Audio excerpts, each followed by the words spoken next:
We are at Capital Audio Fest 2024. I am very happy to be with Colin King of Gestalt Audio. Colin, great to see you as always. Hey, good to see you, Ron. Thank you. Tell us about the system you've got today. I know that you've got the smallest model of Wolf von Lange called the Serendipity and Trafomatic Pandoras. So take us through the system, please. Absolutely. So these speakers are the Serendipities. They're the smallest speaker in the Wolf von Lange line. Sorry, I probably out of frame now. They're monitors. They come with these amazing wild oak stands. They're gorgeous. They are an interesting option because the Wolf traditionally has field coils. All the other speakers in the line use custom in-house field coils. These do not. Wolf worked for multiple years on trying to find a small speaker that was authentic, that was complete, that delivered an experience that wasn't like, oh, it's a bookshelf, but. This thing it's incredible. It's very, very neutral in the absolute best way. It gives you the beauty of your upstream system. And today we've got a cool system powering them.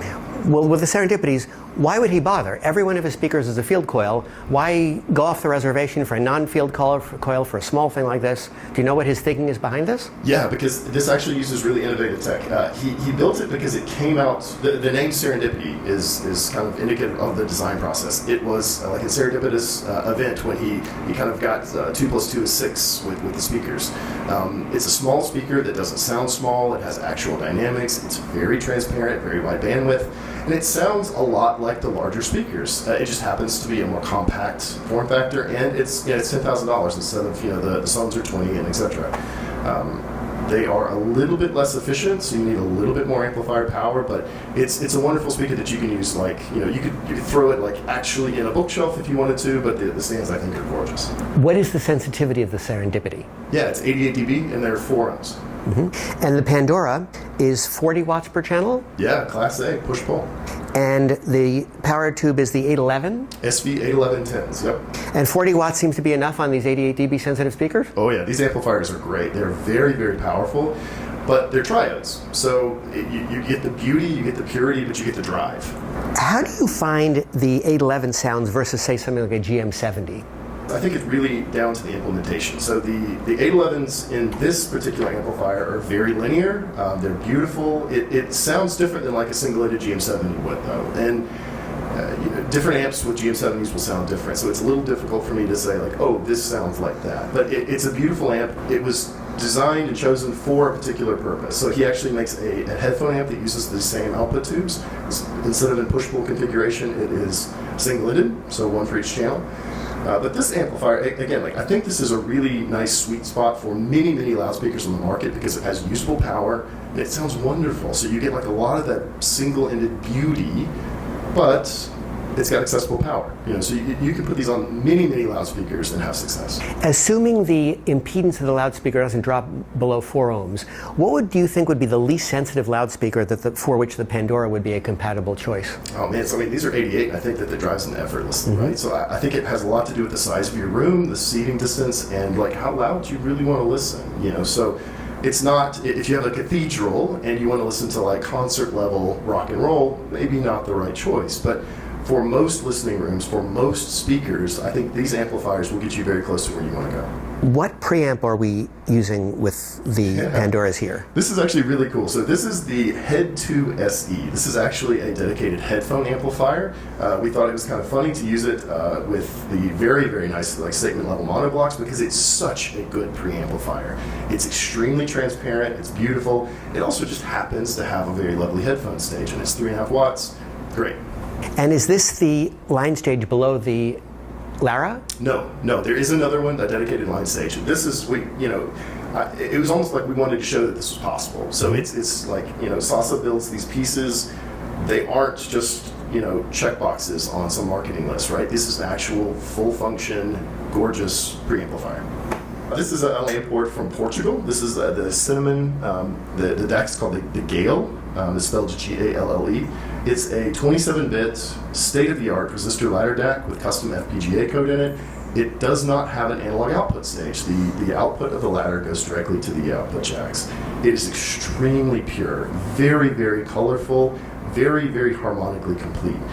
We've actually got 2 boxes stacked here. One is the DAC, the other is the network transport, so it's a server and a streamer. These are all sand-cast aluminum and bronze. The tagline is "Made to Matter," and this stuff is genuinely amazing. These guys, they care deeply about it, and I think it's just obvious. You look at this, and it's the craft is obvious. I was watching them for a few years, and like they have evolved their business into an actual capital B business. Like they have multiple pieces, they have speakers. I actually have them downstairs. They've got a phono preamplifier, so they have like an entire line. And to me, the craft is what drew me in. It's obvious that these guys care. It also is very convenient that it just sounds incredible. What is their design ethos behind using a concrete exterior? Yeah, it's sandcast aluminum, so it's designed to be not something that is like disposable. It's a piece that you purchase that will be with you. That it means something, right? It's meaningful audio. It's something that there's a pride of ownership here because of the work and the craftsmanship that goes into this, the care behind the people that build it, and the fact that it is sonically amazing really helps it. So when you say amazing, how do you feel it sounds compared to usual suspects that are popular with people compared to an MSB or a DCS or a Lampesator? What is it about the sound of this DAC that you found extraordinary? I don't really feel like it's appropriate for me to comment on the comparison, but to me this sounds like harmonically complete in a way that I find. I'm an analog guy, right? Like I listen to mostly records, and this DAC is harmonically complete in a way that I find very, very compelling. Okay. And especially at the price point, right? So this is it's $12,995, and for the Sonics, if it was on a folded steel chassis, it would absolutely be. Pardon me, the DAC alone is that price, or that's both pieces? No, and how much is the network streamer section? $6,500. Okay. Yeah, and so Sonics alone, in my opinion, it would be worth that amount. But then you also put the craftsmanship, you put the sandcast aluminum, you get like a booklet that they ship you of your particular piece being built. It has photographs of yours. It's not like stock photos.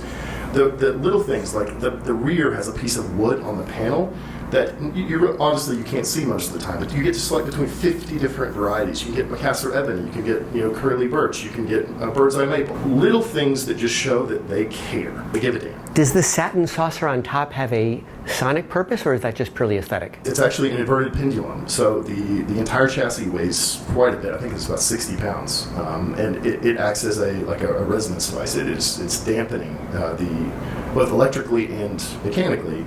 All the signals coming into the DAC. What is the price of the Trafomatic Pandora? Yeah, it's $26,450. Per pair. Per pair. Okay, Colin, thank you very much. Enjoy the show. Thank you so much, Ron.